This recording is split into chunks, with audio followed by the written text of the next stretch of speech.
As always, this episode of the Talking Wars podcast is brought to you by Green King Sport, where football is more than a game. Why not make Green King your go-to destination for this season's final stretch? With delicious food and refreshing beverages, every single one of Wolves' televised fixtures is on show at their venues. And with 900 sport venues across the UK, there's a chance as one just walking distance from where you are. And watching football is way better with your friends and family. So why not get the squad together for some title showdowns, the race for European qualification, and nail-biting relegation 6-pointers. So don't forget to download the Green King Sport app to enjoy exclusive competitions and discounts whenever there's a game on.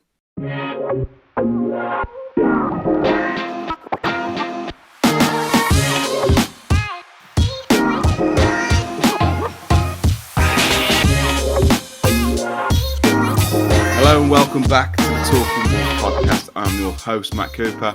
And today the lineup is a little bit depleted. Dave is off in Budapest enjoying himself on the stag do. I've not heard from him in the last couple of days, so I'm hoping that he's all right. Bless him. I know we know on this podcast he can't drink very much, but yeah, from his Instagram it looks like he's having a great time. Donning, I don't know what you call it, lads. Like a sunflower hat or like a fedora, maybe. Yeah. I don't know. What would you describe that as, Sam? Looks like a bit of a dare, I believe. He probably lost a drinking game, I imagine. Yeah, probably something you'd give the stag, to be honest. But as you heard, then I'm not on my own. I'm joined by Jord Russell. Jord, how you keeping, Mush? I'm all right, mate. How are you? Yeah, not too bad. I'm in the process of moving house and moving this week. That's why there's shit everywhere. It'll be my last podcast of the year too, because I'm moving Friday, and I know the lads are doing the end of season one the week after, but I've just got loads to do. But it's stressful, isn't it? Especially when you're in a chain. It's just having to shift everything. I'm in an apartment as well, moving to a house, so having to get everything down the stairs. Tough, mate. Really tough. Yeah.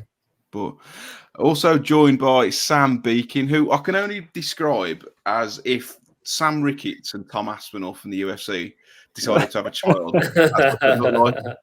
How you doing, mate? Thanks for coming on again. No, it's all good. I'm feeling a bit like Boubacar Traoré at the moment. I've had one guest appearance, and I'm in for the long run, I hope. So it's been good. It's been good, and I'm glad to be back. Thanks for having me. Yeah, I mean, you've slotted in seamlessly. One thing I will say, Sam, I listened to the couple of podcasts that you were on recently when I weren't on, and I was very impressed. I thought you came across excellently. Thank you. There's no punchline. No.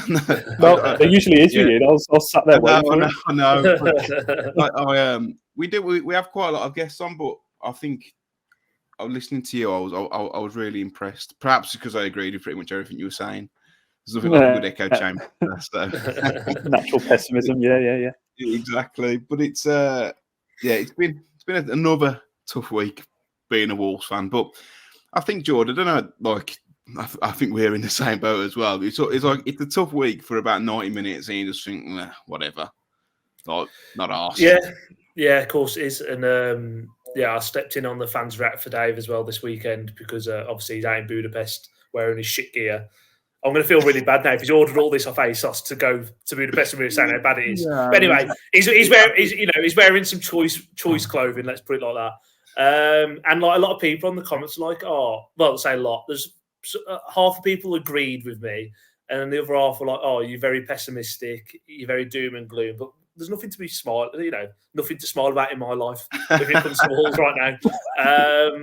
It's just one of those things at the moment, isn't it? It's, I chose not to go on the weekend. Again, had the availability to go. I had tickets to go. Where'd you get? I think that's quite. Lovely sponsors of Budweiser. Thank you very much. We have to drop that in there. But it's just, we've been doing DIY here as well, and you know what? I just thought I'll just stick it on in the background, and I'll watch it whilst I'm doing some bits. And the fact that getting offered free tickets and you don't want to go sort of tells you where my headspace is with Wolves at the moment, and how the season's petered out.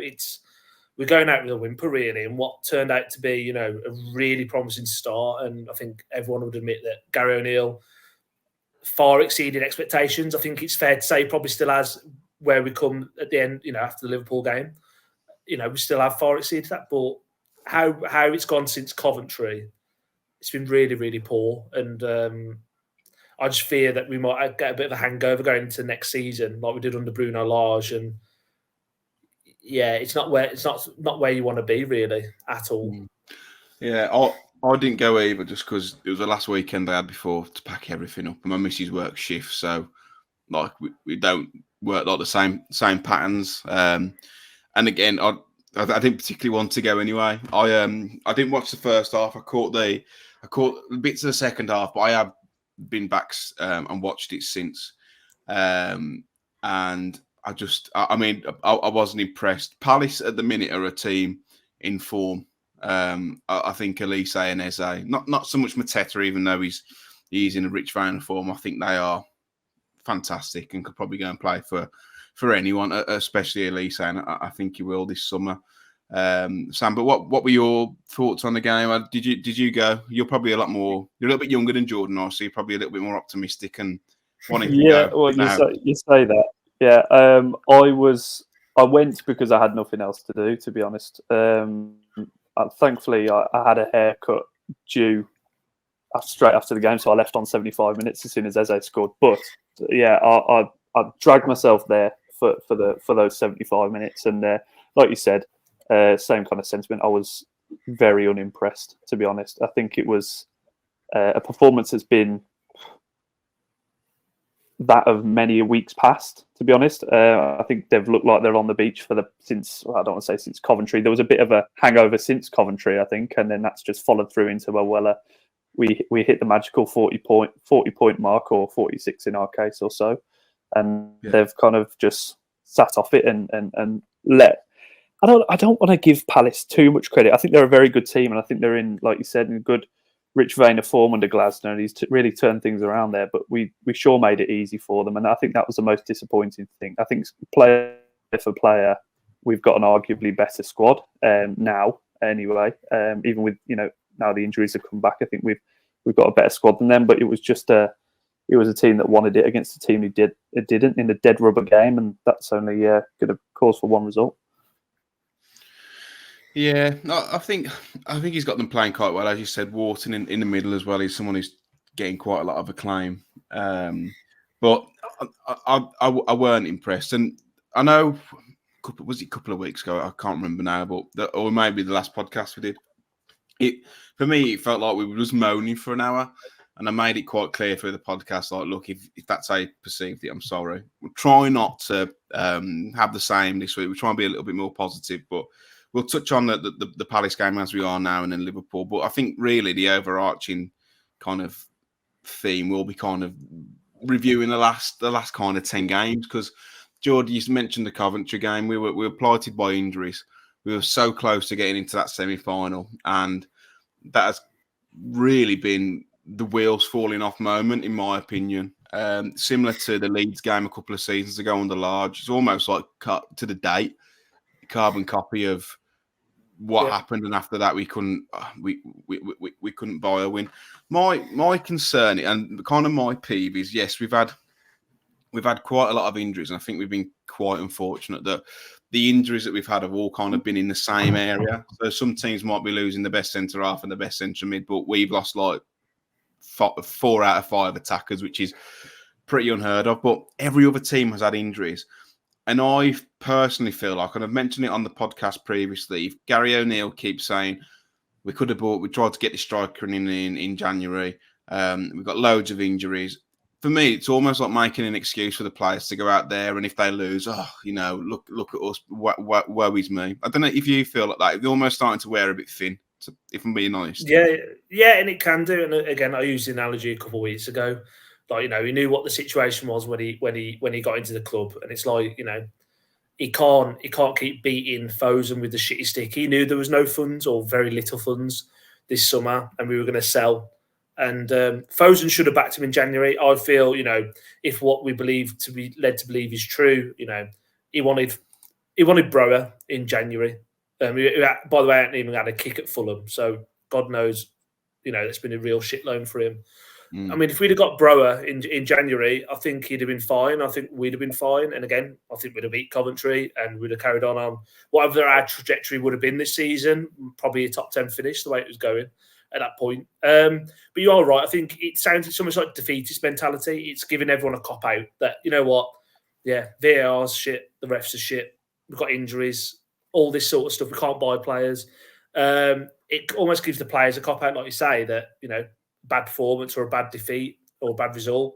So, well, you know, what do you expect? We've got all these mitigating things against us. And I think there's something to be said about an us versus the world mentality when it's used in the right way and conducted in the right way, where actually you can see it's spirited and dogged, which it was at the first part of the season. Everyone was against us. You know, we had some horrific refereeing decisions, which we discussed. And I think it worked. But I'm getting to a point now with Gary O'Neill a little bit.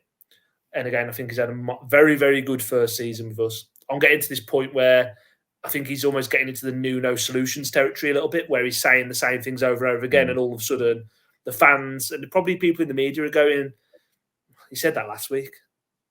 Like, you know what I mean? It's like, you can't keep using it. And I think actually the performances over the last 3 months, what I used on Twitter was rancid. And I think rancid's a fair comment, really. I think there's a lot of, well, to some of the defeats in the last sort of 3 months, I think there is a little bit of subjectivity to it, I guess. There is a little bit of, you know, they'll give him a bit of rope. But the weekend, outside of Neto, I don't think there was any nailed on first teamers that were missing. Again, Sarr, but I don't think Bentley could have done anything with any of the goals. So I can't really point the finger at him. Dawson as well, yeah. Dawson potentially as well.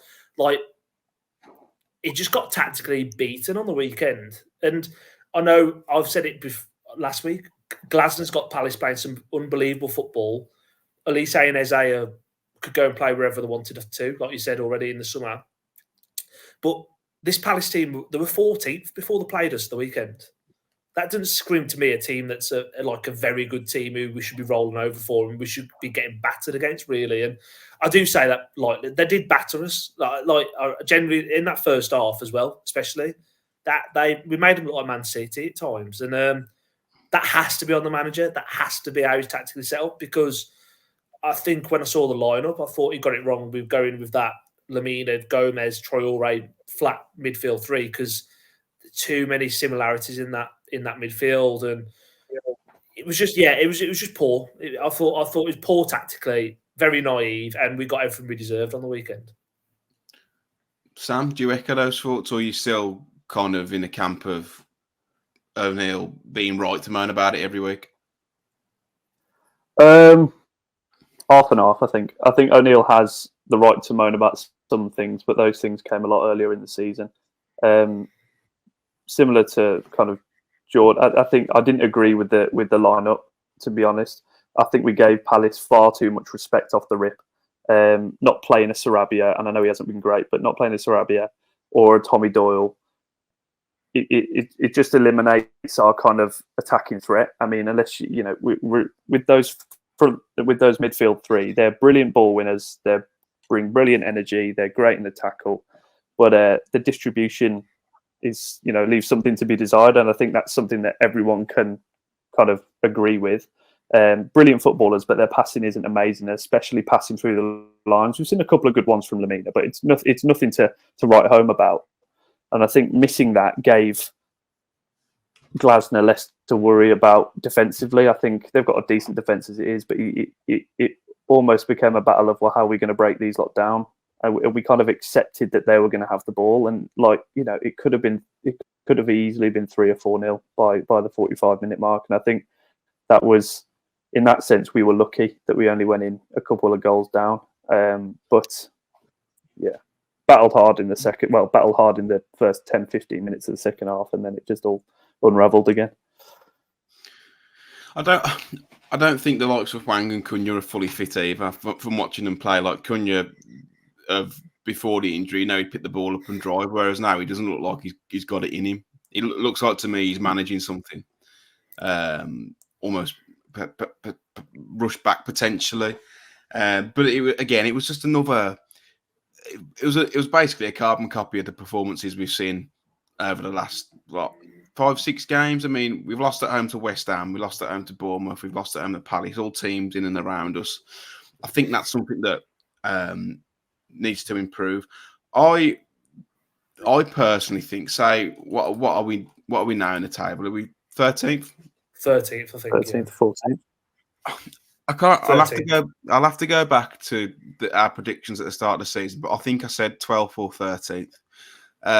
Because I remember when I did that feature with TNT Sport, and I said it was just before the Brighton game, before they spanked us, the first home game of the season, and I said this team is way too good to go down. I don't know where people are getting it from. So I think O'Neill's done a good job, right? But I think we're where I probably expected us to be. I don't think it's anything better than that, personally. I don't know if that's been too harsh, but say if what could we finish now at the weekend? 14th, 14th. Are you boys? I'll start with you first, Jordy. Are you happy with that? Or do you think that's exceeding expectations, or would you be a little bit disappointed? I think context is a big thing. So I'm happy contextually about how we are in terms of where we're going to come this season, because we know what a shit show it was in the pre-season with Lopetegui and all that stuff, and we've covered that. And I predicted 16th the start of the season. I thought we'd come. I thought we'd have enough. I thought we were too good to go down, but I thought we'd have a lot of turmoil. I thought O'Neill wouldn't last the season. I thought we'd have another manager. But I think you are right. The squad is better than going down. So I think he's probably just above. I'd give it a B minus. I think it was just above par, really.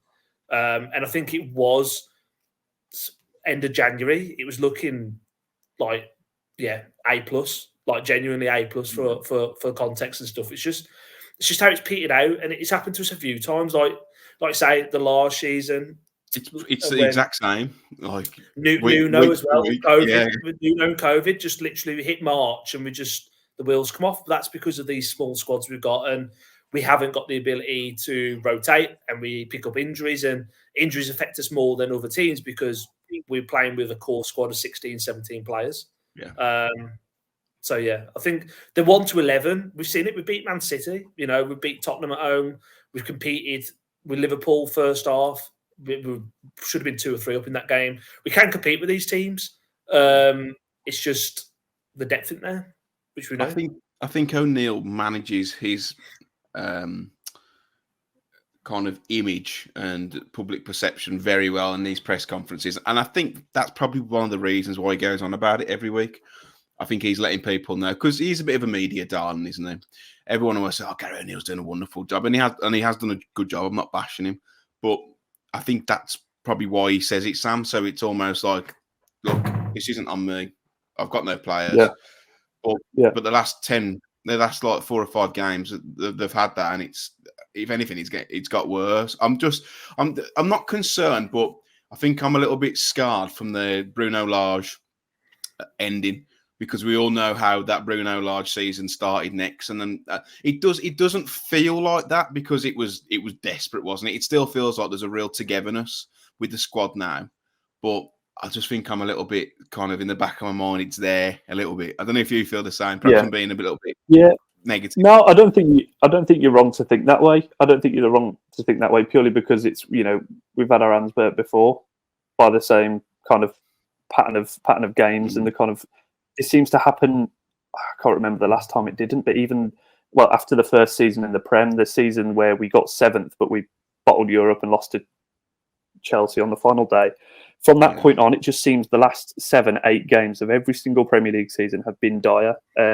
Whether it be result-wise or watching the football, it just hasn't been of the same level. And this, refer back to, where should we be in terms of the table? I think our squad's good enough to be it's a 13th or it's a 12th, 13th place squad. And I think, context is a big thing. No pre-season. We'll have to see what happens next season with the pre-season. I think that will make a difference, definitely. But time will tell. But with that, he needs some support. How much he'll get is I don't know, and I don't think we need as much as others think we do. I think we're 3 or 4. Well, if we lost a couple of big players, I think we're 4 or 5. But I think right now we're 3 or 4 decent 10, 15 million pound signings away from battling that, pushing for that top 10 again. But yeah, maybe that's my youthful optimism talking. I don't know, but yeah, like I said, time will tell. I think the pre-season will be interesting. I definitely think the transfer window will be interesting. I've seen a couple of people on Twitter, and it is a very small minority questioning whether he should be the manager next season. Now, I'm definitely not in that camp. I think with the players he's got, he's done like a good job. And like you said, with perhaps a little bit more backing or a little bit more luck with injuries in certain areas, so we may be talking top half. But he needs backing. But Lage, he should have gone at the end of that season personally, and then they ended 100%. up spending. They ended up spending like 100 million, didn't they, to back him? They brought in Guedes, they brought in Nunes. Who else did they spent some money, right? On probably at the wrong time. Kalajic as well, they brought in, didn't they, on deadline day? Yes. I would like, and not necessarily just O'Neill, Hobbs to get that back in January, where they, it looks like they found a good fit, a cultural fit for the director of football, the manager, and the squad of players. So, I don't think they are going to go out and back him, but I don't necessarily think it's based on a massive sale. Look, there's going to be less to spend if one of the big sales isn't made. Yep. But they've got to give him something. They've got to give him something. I think if they didn't, then you almost you get what you put out, can't put in kind of thing, and that could be another 15th, 16th in the table. And if that is the case, if that season ticket waiting list will be, like I say, it'll be dwindling. Yeah, but you can't afford to stand still in the Premier League. You've seen it with Southampton. You saw it with Leicester. I know Leicester obviously had FFP difficulties the season went down, which is why they didn't spend. But you stand still, you get swallowed up, and that's my fear for us at the moment. Is if we don't, again, you don't have to spend massive amounts of money to get good players in, but you also can't be pocketing money every window, if that makes sense. Like, I think your net spend has got to be pretty much 0 to 20, 30 million to actually keep going on this hamster wheel. And the problem, because you could quite easily get swallowed up. And I think realistically, let's be honest, I think Neto will go. I also think that Ait-Nouri or Gomes, one of those two, will end up going as well, and that'll bankroll as getting 5 or 6 in the door. And that's not me advocating for those players to go. I just think that's the reality of it. And again, we've had that conversation a few times here. I don't mind that. If they what they've done before is they've spent loads of money and they've almost like chucked it at the wall and hope it stuck. There's been some good bits of business in there, but now I feel like, as I said, they've got the right people in charge. I'm not necessarily against Sam. Obviously, I'd like to keep them both, but Ait-Nouri going, Neto going, you get, I don't know, 80, 90 million for the pair. You're still going to have some money left in the bank, and it gives you, say, 100 million to then go and reinforce the squad. But they are going to need to, I feel, bring in more quantity than there's going out. Yeah, because we need depth. Yeah, I've been thinking about this past couple of days. From the moment the Neto injury happened and people were talking about him going and saying, his transfer value is going to drop and such, I think Neto I was always comfortable with. The two I was uncomfortable with was Ait-Nouri and Gomes. But after thinking about it further, I think out of the two, I would much prefer Ait-Nouri to go. The reason being, I think he is the most difficult to replace, yes, but for the money that we could potentially get for him, you're talking 45 million plus, aren't you? For 45 million plus for a left back who, let's be honest, is brilliant to watch and he gets you off your seat and he's the kind of the Adama Traore V2 in terms of the emotion that he brings. So raw. So raw. His end product is not very good, if we're being brutally honest. It reminds me of Vinagre with the way he crosses and shoots. It's very, very... that can be improved though. But we said this before. If we had that, he wouldn't have signed. Yeah. And if Adama had that, he'd be playing week in, week out for Barca or Real Madrid. You know what I mean? It's like some things you can't teach people. And I think he'll always be that entertaining player. And I would love him to stay. If we could just lose Neto, then that's an ideal world. But yeah, I think I'd prefer to keep Gomes because I think there's more to his game long term potentially, especially at Wolves anyway. Definitely is. I can't remember if I said it on this podcast or I spoke to someone. I think I might have spoke to someone Saturday about it. I feel like João Gomes this is his first full season in English football. A Brazilian central midfielder who you can see his game's developing. I think if you keep holding him for another year, you're probably going to be asking for 70, 80 million if he carries on. It's almost like Bruno Guimaraes territory, isn't it? Like that kind of. Bruno's better in my opinion, but I think even more than that, Matt. To be honest with you, because I don't think you'd be far off that figure now if we sold him. Honestly, I think. I disagree. I think you probably get 50 million for him in a minute, just because it's Wolves.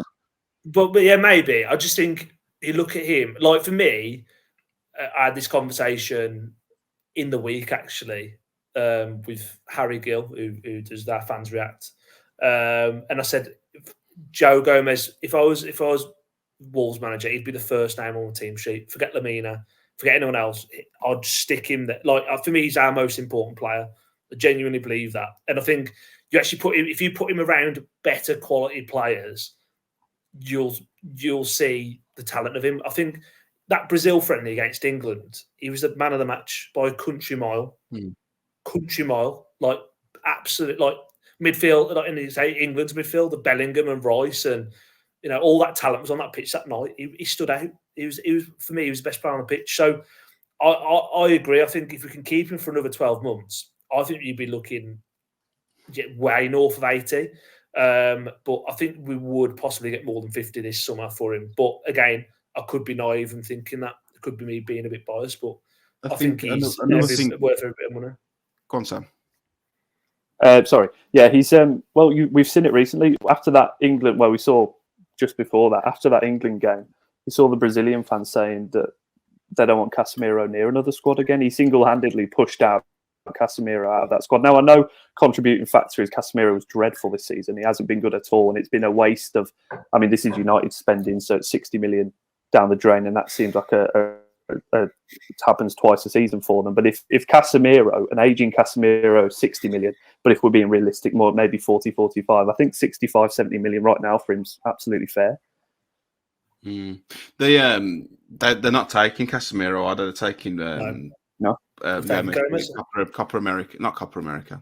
What is it? It is Copper America. It's Copper America, yeah. But that's what I was about to say. And potentially Neto might go to the Euros. We don't know because the squads haven't been announced. But if you're Neto and you get quite a bit of game time, I don't think he'll go because of the injury. But you get a bit of game time, you're impressed. João Gomes runs the show for Brazil. Again, that's where Wolves might look at that and think this is the best opportunity for us to sell while the stock's high. Yeah, but I think more so in Gomez's case. But I agree, Sam, on the Ait-Nouri replacement.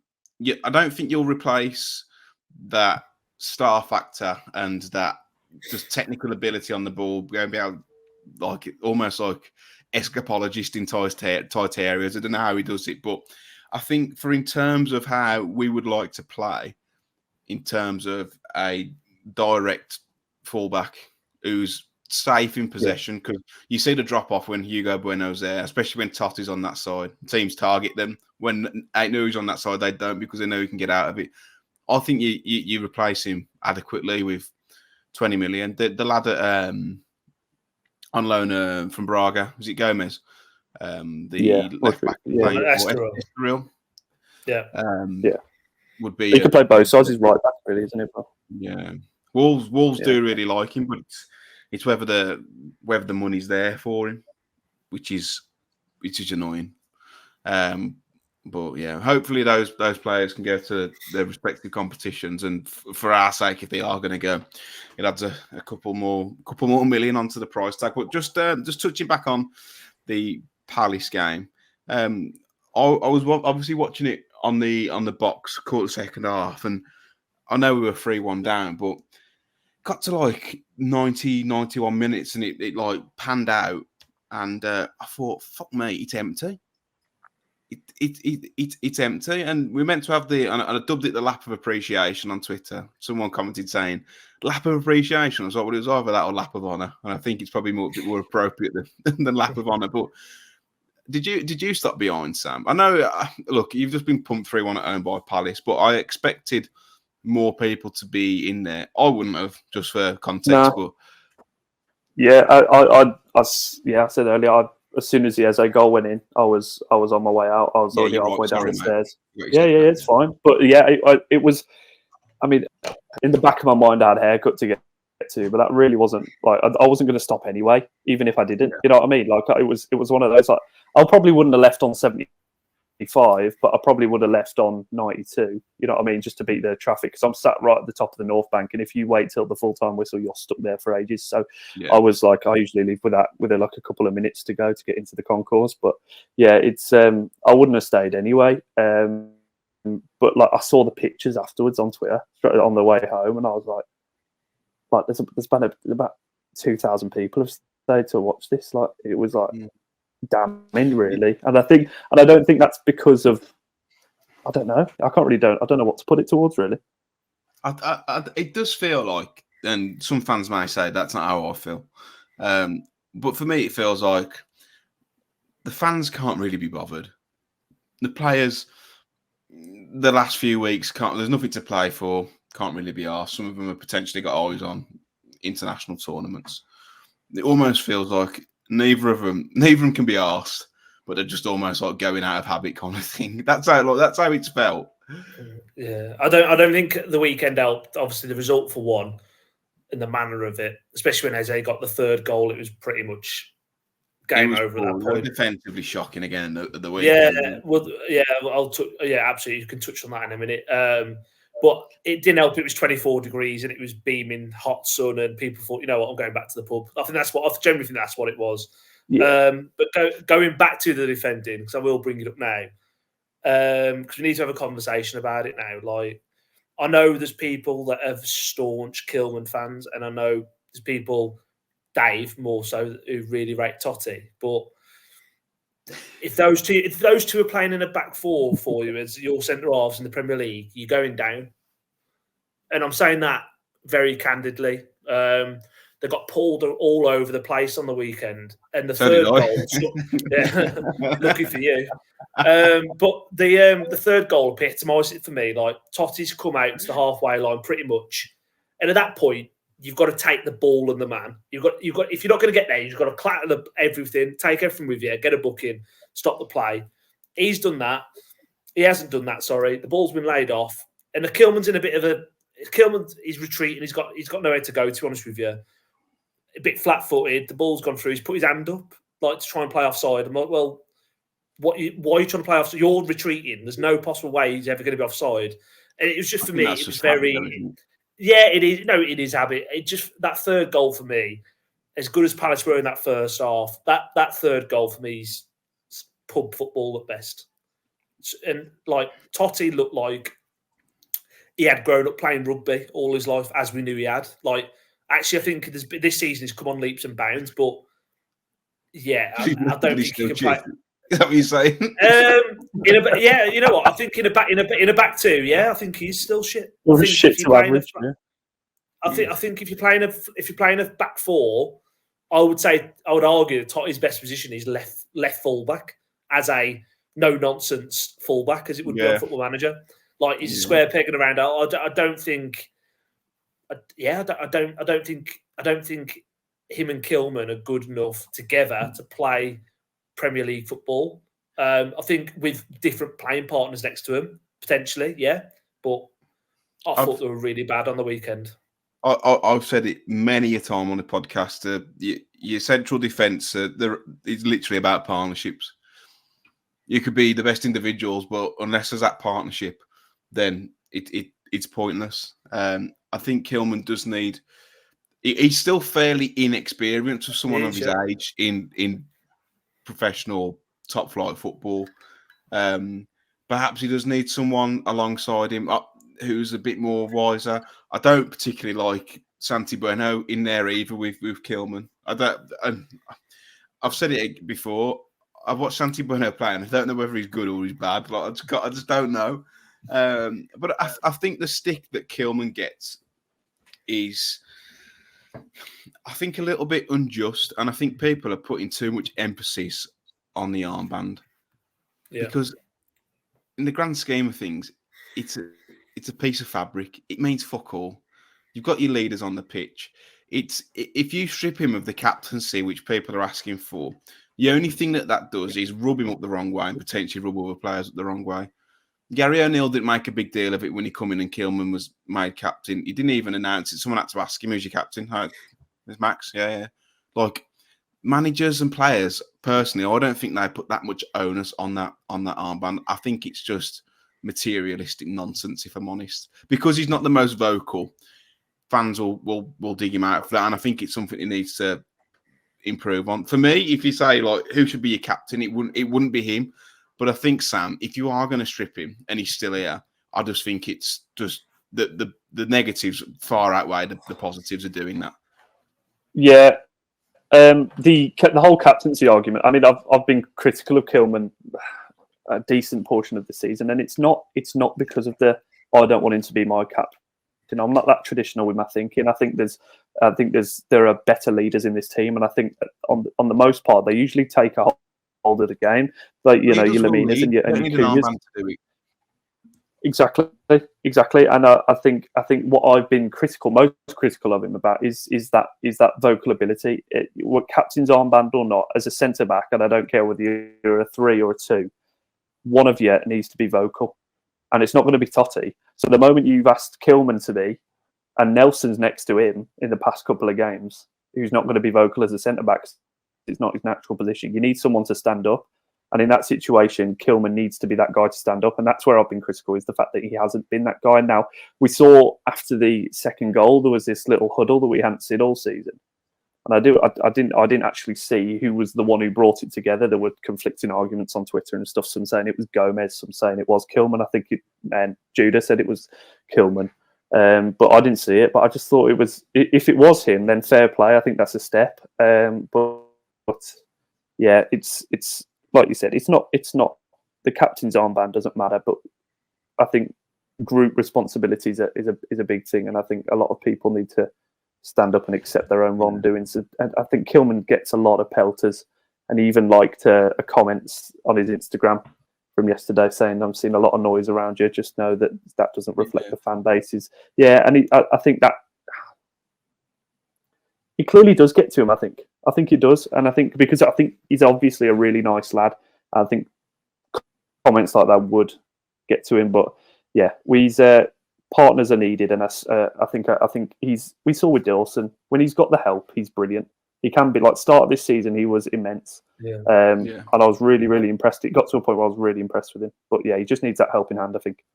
But I don't think, and I think we spoke about it again on here before, like that aggression and that almost like extrovert personality. You can't teach that. You've either got it or you haven't. You can't teach someone to. He's aggressive in stepping out and trying to win the ball off players, but I just feel he's a little bit. I just don't think he's got that bite.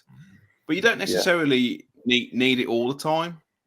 But I think in certain, like going to an attacker ball in the air, Van Dijk is a perfect example of that. I think he's very calm, very composed 95% of the time. And then, but when he needs to do his work and when the dirty work starts, he's screaming and he's going for everything full-blooded if he needs to. I think that he's the perfect model centre back, and I think we need. I'm going to say we need a Van Dijk, don't everyone? But like, needs. I think some of the criticism is a little bit unjust, but I also you got on the one side fans who are like uber critical of him, saying strip him of the captaincy, and on the other side you've got fans saying like he sees these comments, you shouldn't do it. I'm almost in the middle. Like if he's not playing well, then he deserves criticism, but then you also don't need to go nuclear and say flog him, take the captaincy off him. On a tweet that he tagged in as well. Yeah. I saw Wolves hit the replies, but he has been crap the last few weeks, but that a lot of them have. A lot of them have. unless Kilman says to O'Neill, Gaffer, I'm finding the pressure of being a captain a little bit too much. Like, if you want to make a decision, I will, I'm happy with it, but it's weighing me down, because it isn't, for me, it doesn't mean much. But if you're that person, it may be, he might not be taking it in his stride. So that's the only reason I could kind of vouch for him being taken off him. But he's never going to admit that from the gaffer, because the gaffer will think, fuck me, he's weak as piss, so get him out of the team. You would, wouldn't you, really? Yeah, of course you would. And I think you both have hit the nail on the head, really. I think a lot of what you see on Twitter and social media generally is a bit of an echo chamber and a hyperbole for the most part. And I think some of it is far too extreme with it. And I think he had a phenomenal... I've never always been his biggest fan, but I think you hit the nail on the head, Sam. I think start the season, I thought it was immense, especially when we moved back to a back three. Back five, whatever we want to call it. Thought it was awesome. I think his dip in form is I think he's looked worse with no Craig Dawson there, and that's obvious. You see, like you say, when you talk about your leaders on the pitch, Dawson is that leader on the pitch. You see it. He's the one getting them up in line. He's the one communicating. He's the one barking orders. He's the one doing all this sort of stuff. And that doesn't come naturally to people at all. And that's fine.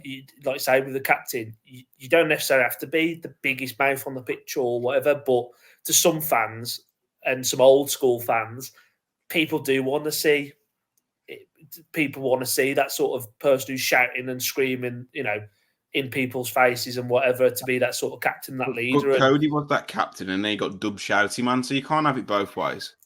No, you can't, but the thing is, though, mate, that's just Twitter in a nutshell, isn't it? Or social media in a nutshell. Like, people are gonna, people want one thing, and then the other, then people are gonna moan about the other. Cody at the end was very polarized, but I think Wolves fans need a bit of a scapegoat, as tends to be the case. And Kilman being the captain and the dip in form, and because it's not one person or a couple players who are letting us down continuously or have been over the last few weeks, naturally it goes on to the manager and the captain. And the manager, like you say, is a bit of a media darling, does say all the right things in the press. So they're naturally going to go on to the captain because he's the leader on the pitch. So I do think Kilman's getting it in the neck. I think it's extremely harsh in terms of some of the things that are being said, but I think you've got to be able to talk about it and criticise, or constructive criticism, I'd say, rather than criticise. And us being on this platform that we're privileged to have on the podcast, I'm quite comfortable saying they were poor on the weekend. But I'm doing it within, I think Twitter's like 160 characters. Like, here you can actually articulate your point, and I think people just go on Twitter and just splurge whatever they can. Because but they're doing it in like minimised characters, and it just is the way of the world, mate. Unfortunately, I think that is just social media in a nutshell. Yeah, but like in the same breath, if people are criticising you fairly, then you've got to take that as much as you were probably taking the same people saying you should be playing for England. You can't just have it all nice, especially in a position that they're in. Look, they're paid insane amounts of money. The rewards are massive, but this outward criticism in the public arena, unfortunately, is the price on the ticket, whether you like it or not. So it's whether you can move past that. It would affect me. I mean, not so much now, but 3 or 4 years ago, when we were getting stick on the podcast, I used to think, fucking hell, like, this is horrible. Like, imagine that, like, dialed up by 1 million. It must be tough, but I'm not on 100 grand a week, so I'm on more. Liverpool game, lads. Final game of the season. Feels like, how many times have we played Liverpool on the final day since we've been back in the Prem? 3? Third one, at least. I think this is the third one. Yeah. Yeah, it's another dead rubber. However, there is the fact of Klopp's last game riding on it. As long as he doesn't get booked against Villa tonight, then he'll be in the dugout. But if he gets booked, he gets a touchline ban, doesn't he? So I'm sure he won't be. Sam, in O'Neill's position now, do you still try and go with your strongest team? I don't want him to tinker like he did at the weekend when he bringing players on in like square pegs, round holes. It all felt a little bit desperate to me. But would you like to see some of the lads be given a go, like Tommy Doyle? Well, I know he hasn't played that much in recent weeks. Yeah, I mean, they say don't change a winning team. If it ain't broke, don't fix it. But right now it's broke, so I don't see why not. I think you bring in some of the lads. Who can you put in? I think Sarabia looked really good when he came on. That's one thing I will give him. I thought he was the catalyst for the goal. I thought he looked good when he came on. I say you give him a run out. I think you give Tommy Doyle a run out and you drop one of either Lamina or Boubacar because I think Lamina was poor. I like Boubacar because of his legs, but he's a walking yellow card. But yeah, I think you do give those other lads a go.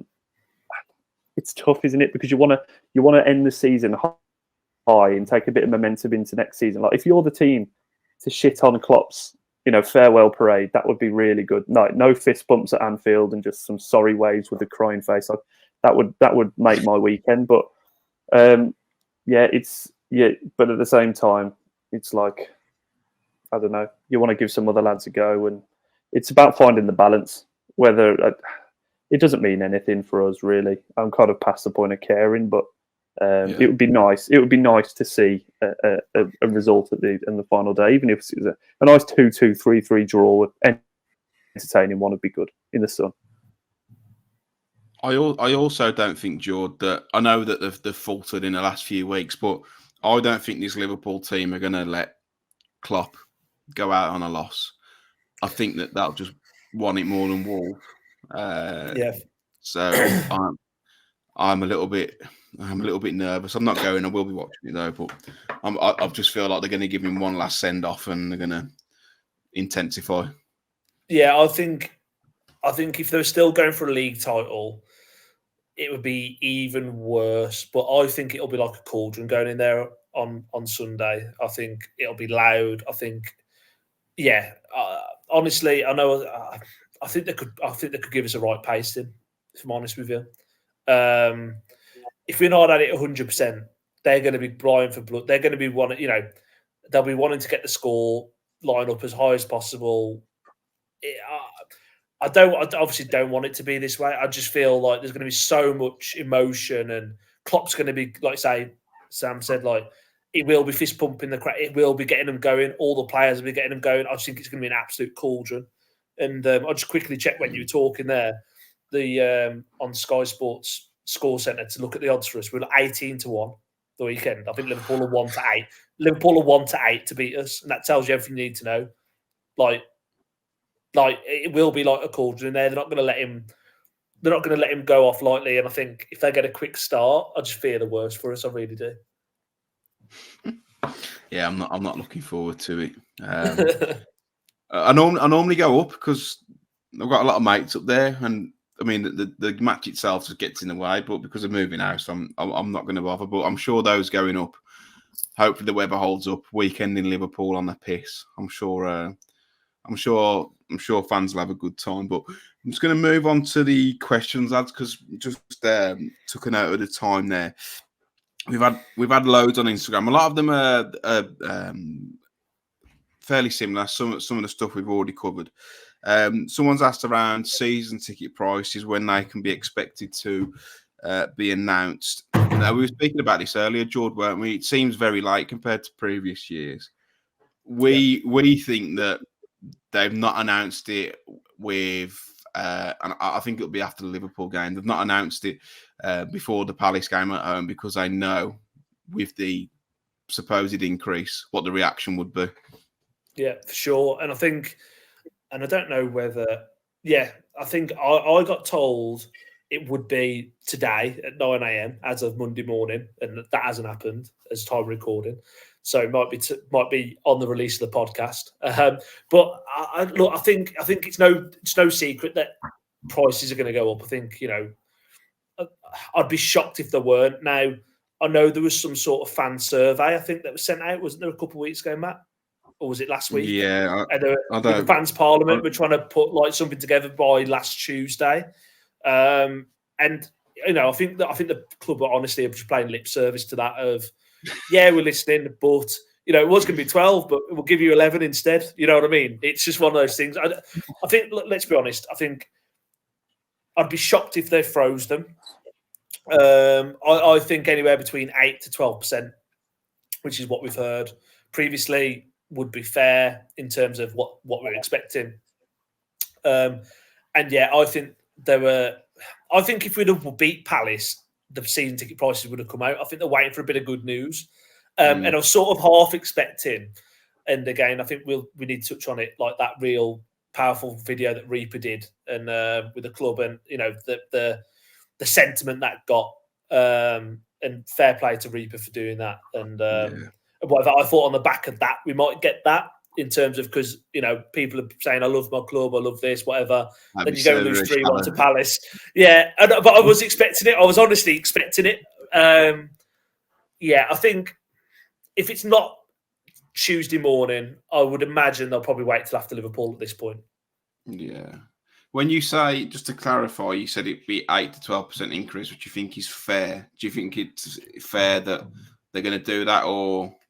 No. I mean, I absolutely don't think it's fair that they're going to do it. I mean, look, we've had this conversation many times on this podcast as well. Like, Wolverhampton is not an affluent area. There's an economic crisis going on. Cost of living's going up.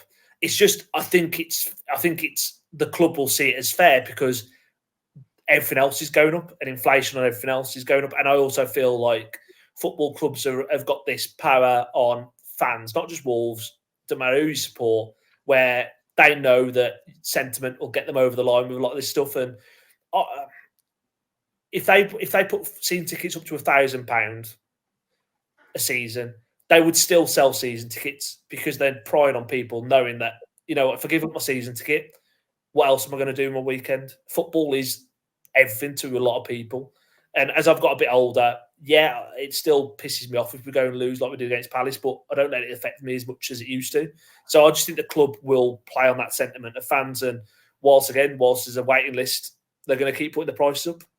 It will reduce over time, though, I'm telling you. If you keep getting those mid bottom half finishes, it'll stop quick. They will.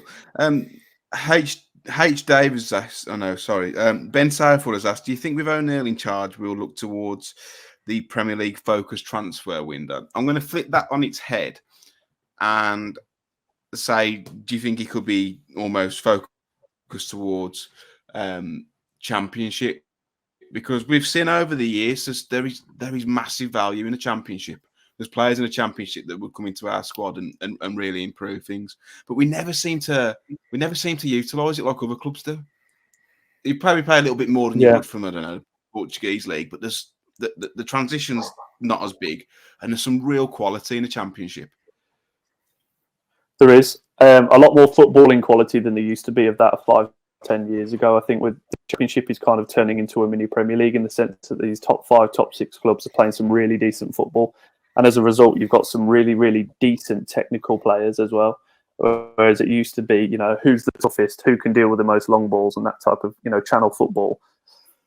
It used to work, but that doesn't work anymore. You see these sides like Southampton and, Ipswich and Leeds have, 70, 80% possession against the bottom teams in the league. And that's not because they've got, that's simply because they've got better players.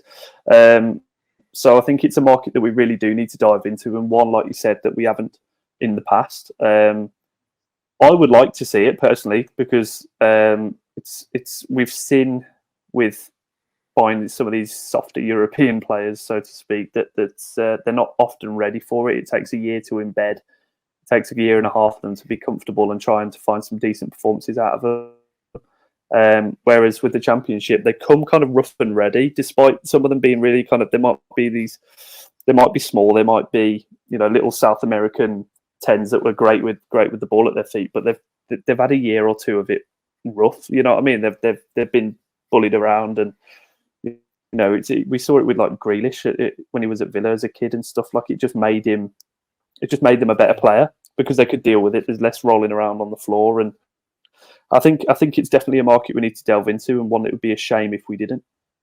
I think it's a great example of that as well. The team we've just played, you got Wharton in the middle, who signed in January. You've got Eze and Elise who were picked from Championship clubs. I think even Elise might have been a Reading winner in League One. Like they're not all going to work out, but there's players there. Like, I really like Whittaker at Plymouth, and I think you could probably pick him up for a decent fee. So there's players there that will improve. Okay, they might not be the finished article, but Wolves aren't the finished article. They'll grow with the club, and then I mean, Adam Wharton, for example, at the minute, who Wolves were linked with, reported to Bayern Munich want to pay like 80 million quid for him. That's on him for 22 million like 2 months ago. Yeah. There is value there. I wish we would exploit it a bit more. Yeah. Another one in January that come from the Championship who's done really well. Morgan Rogers as well at Villa. Yeah, he looks a player, man. He was brilliant when he played us. Absolutely brilliant. Yeah. There are players there. I don't think the likes of like Sammy Schmodix are the answer with his age. No. And he's flash in the pan, I think. Yeah.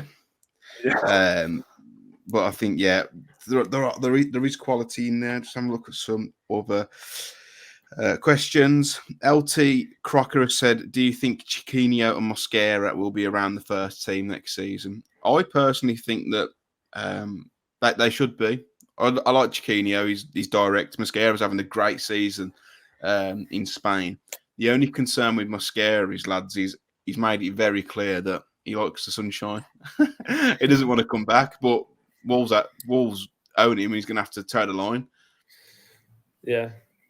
Well, yeah, I think it's one of those things. No, I was going to say, I think with Mosquera, you're going to you're at a point where if he's coming back, you're going to have to guarantee him minutes because he's playing week in, week out now in La Liga. He's Spanish speaking. He's speaking his native language. Sunshine's there. I think he was holed up in the Taylor Wimpey flats in Compton when he was in Wolverhampton. So it's not much of a trade-off, is it, to be in the sun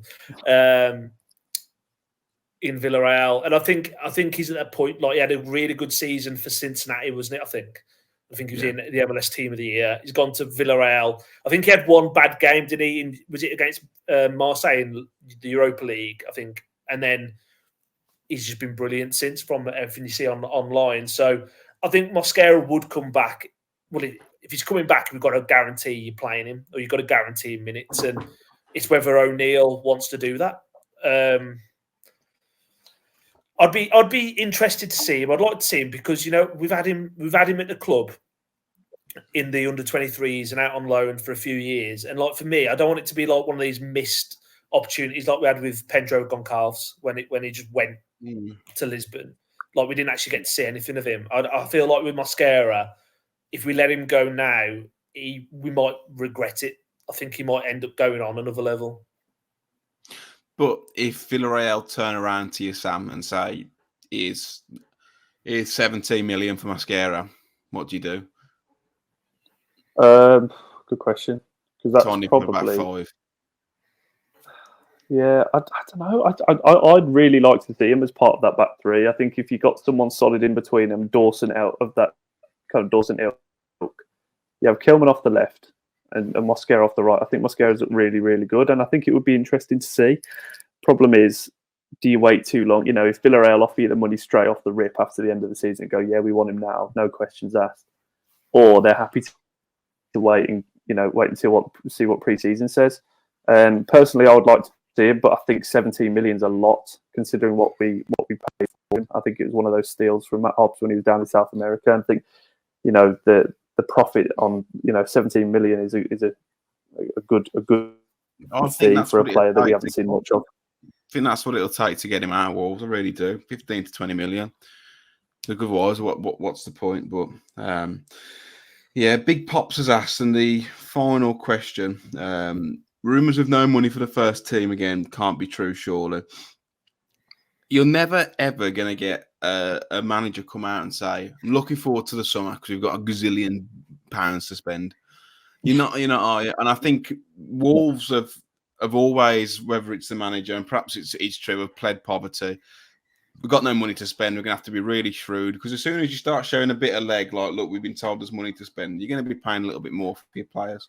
So I would probably take those comments with a pinch of salt. So yeah, I wouldn't worry too much. There has to be money to be spent because we've got no players. But it does frustrate me as much as it does probably you lads. And it is really, really hard to like bite your tongue. I almost sometimes write a tweet out and think, nah, I'm going to delete that. Try and judge a transfer window at the end of the window. If you're not happy with it, moan then. But moaning halfway through it is, you're just going to get yourself wound up like I have over the years. So. Yeah, I think it's fair. And I think actually what fans are going to take on board this summer as well is that business will probably get done later, which always seems to be anyway, but because of the Copa America and the Euros as well, players will go to the tournaments, then they'll have a holiday. You'll do very well to get any deals this side of the Euro starting or the start of the window, I would have thought. Yeah. So I completely agree with you. Yeah, I don't think it's going to happen. I think the only clubs it's going to happen quickly for are those who are bent over by profit and sustainability. So I think Everton are going to have to get the likes of Onana and Branthwaite out of the club pretty quickly to be able to comply. Potentially the same as Forest as well, but I think Wolves don't necessarily have to sell. Yeah, but yeah, I just hope that they give him enough to work with and give him a pre-season, and then that's when I feel I could fully judge O'Neill as a manager, because I think like we said. How much do we need? If I was to ask you how much we need, what would you be happy with? It depends on who's going out the door, really. If you get Ait-Nouri and Neto go and you get a combined 90 million for them. Yeah. How much? I think you need to go and get 5 players with that. You need to go and get 5 players, whether that's 90 million or a little bit more. We know there's a little bit of wriggle room to play with. So, yeah, I think we need at least 3 or 4 without selling anyone. And that may include like the likes of Chiquinho and Mosquera coming back. But yeah, I would like to see quite a lot of change. It's not like Forest level where it's like wholesale and you can't bed them in, but I just want something to get excited about, something from a personal level to almost like fall in love again with football. Because I'm honestly done with it. I get bored of talking about it, which isn't great when you've got a podcast. I don't like attending it because of VAR. Like, I don't actually know what I'm still doing here.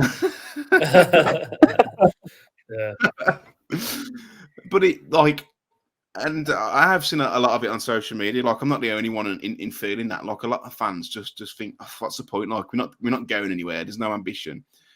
But if the club were to free season ticket prices and then they sell Neto and Ait-Nouri, but they bring in 5 or 6 players, like a couple of experienced heads free, like young, hungry players with a lot of potential, I'd feel like, yeah, you know what, we're going somewhere.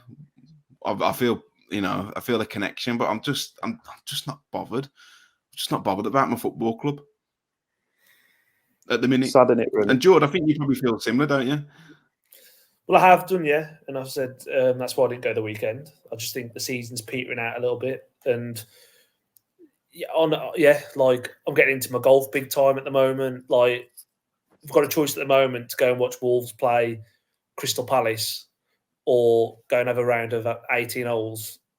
With the context of where the season was, I was doing DIY, but I would have played golf over going on the weekend as well. Not even the second 4, which is a shame. I think the worst thing is... Sorry, mate. Go on, Sam. Sorry, mate. Yeah, sorry. There's a bit of a delay. Sorry. I think the worst thing is, after we see this video go out with Reaper, and I think it was an absolutely tremendous video, and we got, the plaudits for it. I think the video team did, they did a tremendous job, the media team. I think it really addressed a massive issue, and I think it's a real kick in the nuts, really, when you do something like that and you see the impact that the club has on fans, on a massive amount of fans, me included for a long period. I think it's a real kick in the nuts, and the optics of it are terrible. If you then, you increase season ticket price. I think 8% is disgusting in itself. After what we've seen of the product, I think 2 or 3 is the limit of what you could do.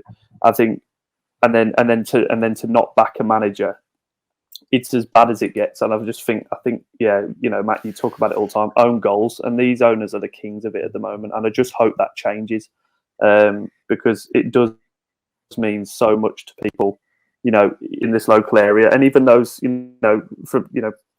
fans abroad, it means a lot to them as well. So I think it's a real opportunity to kickstart a kind of resurgence in the fan base. But if they don't, then I can't see things changing. Yeah, and even like Molineux, the atmosphere is terrible. Like it's rubbish. It's been rubbish all season. I think post-COVID had something to do with that, but just don't think the fans are that up for it, because, like we've said, it gets to middle of Feb and you're done, and that's when I started to be like, oh God, there's nothing to play for.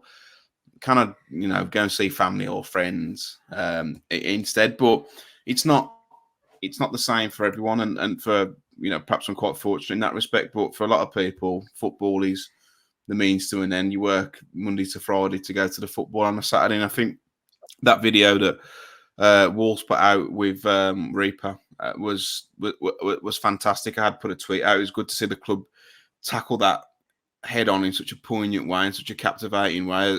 As someone who's well documented, struggled with my mental health over the years, to touch wood, I've put things in place now to manage it better. But it really did strike a chord with me, and that 10 minutes was probably the closest I felt to the football club in the last 24 months.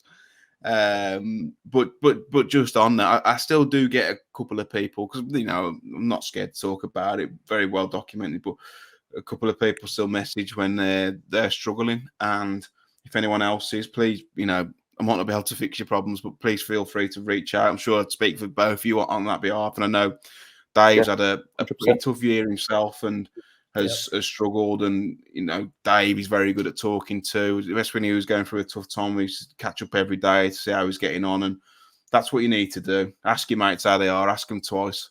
Because a lot of people will suffer in silence. But yeah, if you are struggling, please do drop me a message on Twitter.